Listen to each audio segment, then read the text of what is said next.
Ito ang 10 150 to 200cc na motor na mukhang big bike na hindi mo aakalaing low displacement lang. Una sa ating listahan ang Honda CBR 150R. Pagdating sa forma nito, hindi mo talaga aakalaing 150cc lang ang motor na to dahil pang MotoGP ang kanyang disenyo. Ang makina nito ay 149cc, 4-stroke, 4 valves, dual overhead cam, liquid cooled, program fuel injected, at ito ay naka 6-speed. At dahil ito ay low displacement lang, pwede mo rin itong gamitin pang araw-araw dahil matipid ito sa gasolina dahil kumukonsumo lang ito ng 41.5 km per liter. At malaki ang kanyang fuel capacity na 12 liters kaya matagal bago ka maubusan ng gasolina. Meron pa itong mga safety features na anti-lock braking system sa harapan at sa likuran. Meron din itong assist and slipper clutch. At meron pa itong bank angle sensor na automatic na mamamatay ang makina kung sakaling sumemplang ka o umabot ng 60 degree ang higa ng motor. Pagdating naman sa presyo, ito ay nagkakahalaga ng 183,900 pesos. Pangalawa sa ating listahan itong Suzuki Gixxer SF. Pang MotoGP din ang disenyo ng motor na to. At hindi mo aakalaing 155cc lang ito. Pagdating sa makina nito, ito ay 155cc, 4-stroke single cylinder, single overhead cam, 2 valves, air-cooled, fuel-injected, at ito ay naka 5-speed. At napakatipid din ito sa gasolina dahil kumukonsumo lang ito ng 50.2 km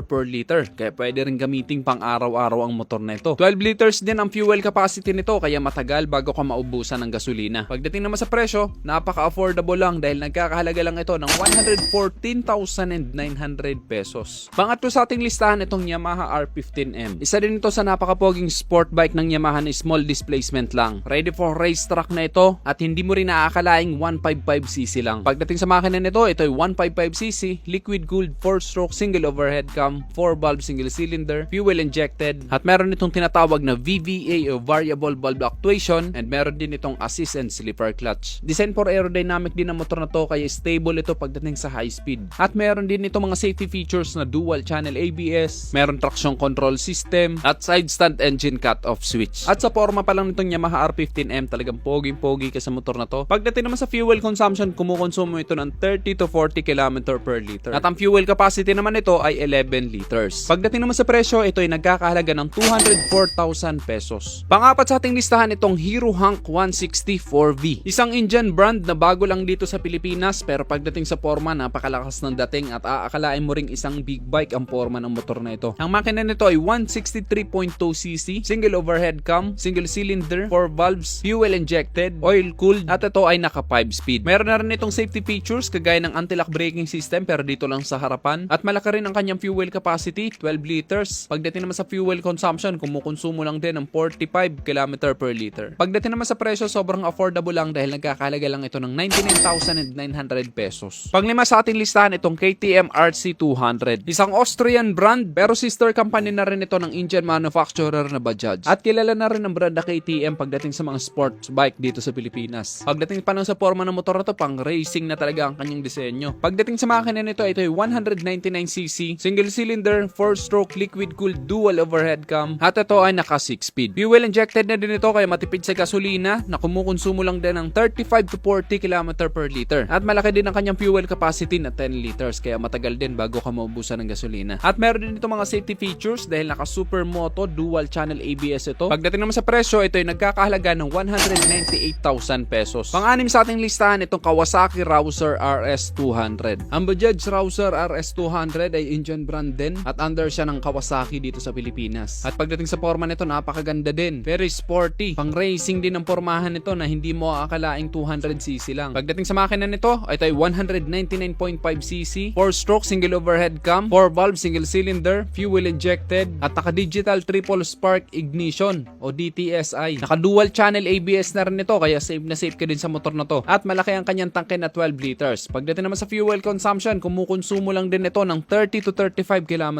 per liter. Pagdating naman sa presyo, ito ay nagkakahalaga ng 149,500 pesos. Pang-pito sa ating listahan itong Hero X Pulse 200. Ito naman adventure bike naman ang pormahan nito. Kaya pwede mo nitong dalhin sa kahit anong road condition. Ang makina nito ay 199.6cc, oil-cooled, 4-stroke, 4-valve single cylinder, overhead cam, naka-single channel ABS na din ito sa harapan, at napakalaki ng kanyang fuel capacity na 13 liters kaya matagal bago ka maubusan ng gasolina. Kumukonsumo lang din ito ng 35 to 40 km per liter. Pagdating naman sa presyo, ito ay nagkakahalaga lang ng 140,000 pesos. Pangwalo sa ating listahan itong CF Moto NK150. Napakaganda rin ang disenyo ng motor na to, very sporty din at napaka-modern ng kanyang design. Hindi mo rin nakakalain na 150cc lang ito dahil mukha itong big bike. Pagdating sa makina nito, ito ay 149.4cc, single cylinder, liquid cooled single overhead cam, electric fuel injected at ito ay naka 6 speed. Naka dual channel ABS na rin ito kaya safe na safe ka sa motor na to. At malaki rin ang kanyang fuel capacity na 10 liters kaya matagal bago ka maubusan ng gasolina. Pagdating naman sa fuel consumption, kumukonsumo lang din ito ng 45 to 50 km